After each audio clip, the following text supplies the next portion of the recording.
그러므로 우리가 이 직분을 받아 긍휼하심을 입은 대로 낙심하지 아니하고 이에 숨은 부끄러움의 일을 버리고 속임으로 행하지 아니하며 하나님의 말씀을 혼잡하게 하지 아니하고 오직 진리를 나타내므로 하나님 앞에서 각 사람의 양심에 대하여 스스로 추천하노라. 만일 우리의 복음이 가리었으면 망하는 자들에게 가리어진 것이라.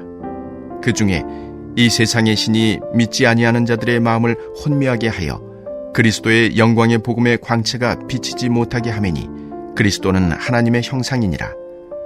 우리는 우리를 전파하는 것이 아니라 오직 그리스도 예수의 주 되신 것과 또 예수를 위하여 우리가 너희의 종된 것을 전파함이라. 어두운 데에 빛이 비치라 말씀하셨던 그 하나님께서 예수 그리스도의 얼굴에 있는 하나님의 영광을 아는 빛을 우리 마음에 비추셨느니라. 아멘.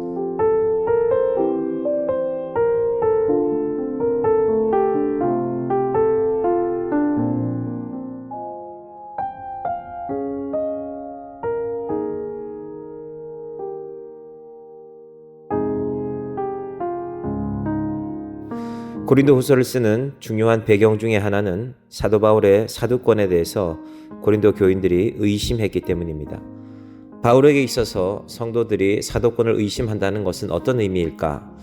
바울이 1년 반 동안 고린도에 머물면서 브리스길라와 아굴라 두 부부와 함께 개척한 교회가 고린도 교회입니다. 오랜 기간 동안 머물면서 개척한 교회이기에 어떤 교회보다도 많은 애착을 가지고 있을 수밖에 없습니다.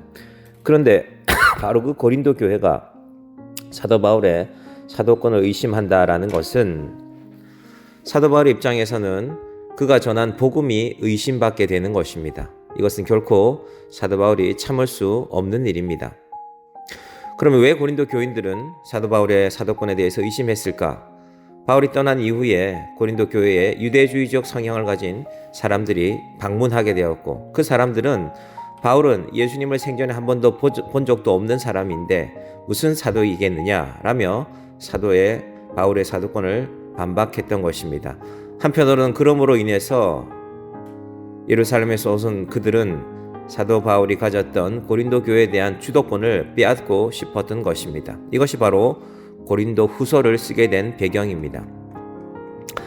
오늘 보면 1절에 나오는 이 직분이라는 말을 한번 살펴봅시다. 그러므로 우리가 이 직분을 받아 긍휼하심을 입은 대로 낙심하지 아니하고, 바울은 예수님으로부터 사도의 직분을 받은 것이 분명한 사실이지만 그러나 그것을 목격한 사람이 없었습니다. 물론 바울이 다메섹 도상에서 부활하신 주님을 만날 때 그 옆에 사람들이 있었지만 이들은 유대교인들이기 때문에 사도 바울이 주님으로부터 사도 직분을 받은 것에 대해서 변호해 줄 생각이 없었습니다. 그러기에 바울이 전한 복음에 대해서 다른 생각을 갖고 있는 사람들은 바울의 사도권에 대해서 시비를 거는 것입니다.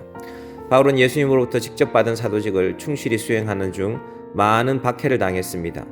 교회 외부적으로는 믿지 않는 사람들의 물리적 박해가 있었고, 이 중에 대표는 로마 교황이었고요, 로마 황제였고, 교회 내부적으로는 사도 바울의 사도직에 대해 의심하며 바울을 대적하는 사람들의 공격을 받아야만 했습니다.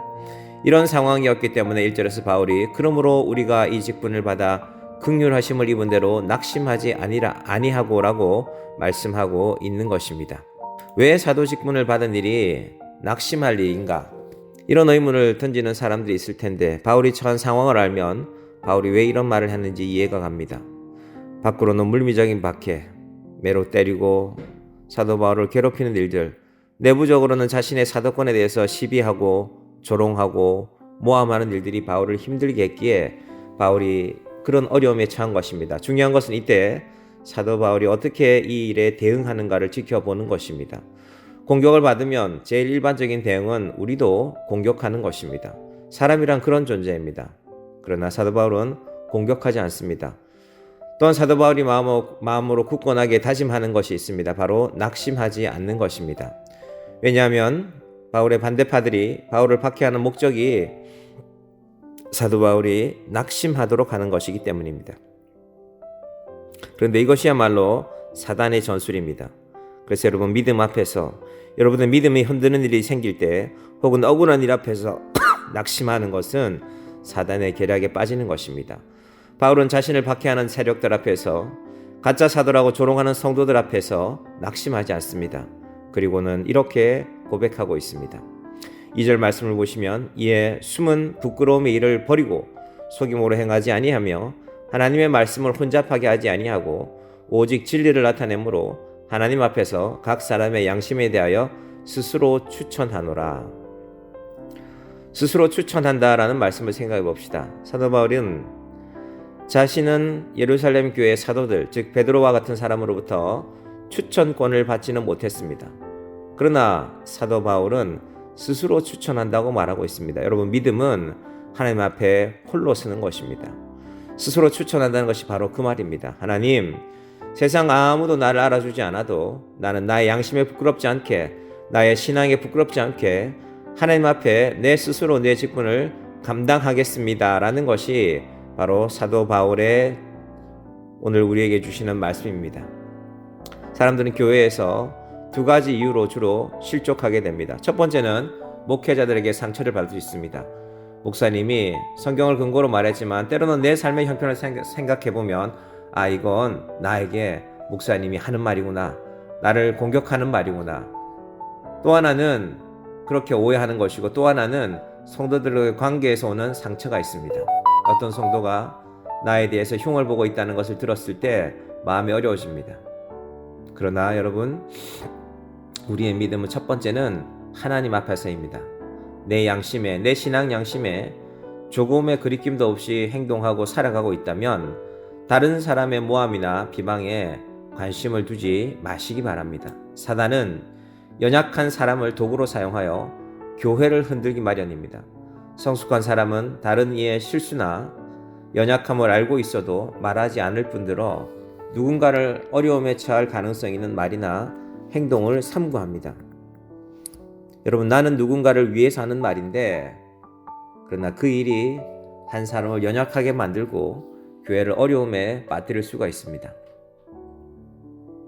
바울이 자신을 모방하고 비방하는 사람들의 말에 모함하고 비방하는 사람들의 말에 얽매여 살았다면 어떻게 사도직을 감당하고 어떻게 고린도 전후서와 같은 이 사도 바울의 편지들을 우리에게 남길 수가 있었겠습니까? 바울은 자신이 아닌 그리스도를 전하는 사람이었기에, 그리고 그리스도가 전파되고 있었기에 자기가 어떠한 비난을 받고 모함을 받아도 아무렇지도 않게 생각하였습니다.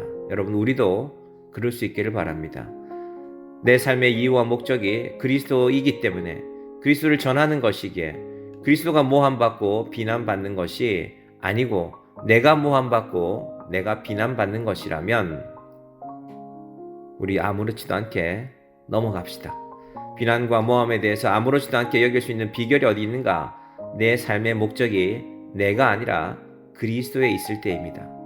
내 삶의 목적이 나 자신이라면 비난받고 모함받는 것에 대해서 낙심할 수밖에 없고, 비난과 모함에 대해서 우리도 주목을 쥐고 대적해야 합니다. 하지만 내 삶의 목적이 그리스도라면 내가 비난받고 모함받는 것에 대해서 아무렇지도 않게 여겨야 됩니다. 그래서 사도 바울은 고백했습니다. 나는 날마다 죽노라. 왜 이런 고백을 했겠습니까? 내가 살아있으면, 내 자존심이 살아있으면 우리는 세상의 모든 비방에 대해서 맞서 싸워야만 합니다. 그러나 그리스도가 내 속에 살아있으면, 바울은 6절에서 이렇게 고백하고 있습니다. 하나님께서 예수 그리스도의 얼굴에 있는 하나님의 영광을 아는 빛을 우리 마음에 비추어 주셨다고 했습니다. 무슨 말일까요? 하나님께서 예수님의 얼굴에 하나님의 영광을 드러내 주셨듯이 사도 바울 자신에게 예수님의 얼굴에 있는 하나님의 영광을 아는 빛을, 하나님의 영광을 보여주는 빛을 비추어 주셨다라는 것입니다. 그래서 바울 자신이 가진 박해를 받고 고린도 교회 성도들부터 가짜 사도라는 비난을 받기까지 하였지만 아무렇지도 않을 수 있었던 것입니다. 여러분, 어둠을 이기는 길은 빛을 비추는 것입니다. 우리의 신앙도 마찬가지입니다. 예수님 얼굴에 깃들었던 그 하나님의 영광의 비밀이 우리 인생에 비추어지기를 바랍니다. 내 신앙에 비추어지기를 바랍니다. 그리하여서 내가 받는 박해나 억울함과 고난, 이런 것들은 아무것도 아닙니다. 하나님, 내가 하나님의 영광이 내게 비추어짐으로, 예수 그리스도의 은혜가 내게 비추어짐으로 내가 세상을 넉넉히 이기는 믿음으로 살아가는 자가 되게 하여 주시옵소서. 이 은혜의 말씀이 오늘 저와 여러분의 삶에 함께하기를 주님의 이름으로 간절히 축원드립니다. 기도하겠습니다. 하나님 아버지, 감사합니다. 때로 세상이 우리를 속이고 때로는 교회 안에 있는 성도들마저 우리를 비방할 때에도 주님, 우리가 부끄럽지 않은 인생 되게 하여 주시옵소서. 우리가 오직 하나님의 진리 앞에 서 있기 때문에 내 자존심과 내 명예와 내 영광이 아니라 예수 그리스도의 복음이 전해진다면 우리의 아픔과 상처는 굳건히 이겨내는 자들이 되게 하여 주시옵소서. 우리를 전파하는 것은 내가 아니라 우리가 전파하는 것은 오직 그리스도 예수의 주 되신 것과 예수를 위하여 우리가 너희의 종된 것이라고 사도 바울은 말씀합니다. 하나님만 영광 받으시면 우리는 종이 되어도 괜찮습니다. 어두운 데에 빛이 빛이라 말씀하셨던 그 하나님께서 우리 주 예수 그리스도의 얼굴에 있는 하나님의 영광을 우리의 마음에, 우리의 심령에, 우리의 인생에 비추어 주시옵소서. 예수님의 이름으로 기도드립니다. 아멘.